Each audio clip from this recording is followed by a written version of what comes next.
Assalamualaikum guys. Aku hari ini lagi kerja guys. Tiba-tiba komputerku mati hidup. Kayaknya ada yang gak beres di CPU-nya. Tuh CPU-nya guys. Kayaknya harus dibuka deh. Mungkin kotor. Oke guys, kita buka dulu CPU-nya guys. Kalau mau cuma membersihkan aja sih aku bisa guys. Buka dulu CPU-nya, terus kipasnya dibersihkan sama kemoceng atau pakai kuas kecil.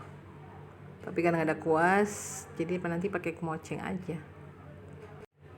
Tuh guys, dalamnya kayak gitu tuh guys, tuh penuh debu kan. Oke, kita mulai membersihkannya guys. Ya terus ya.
Selesai deh guys, bersih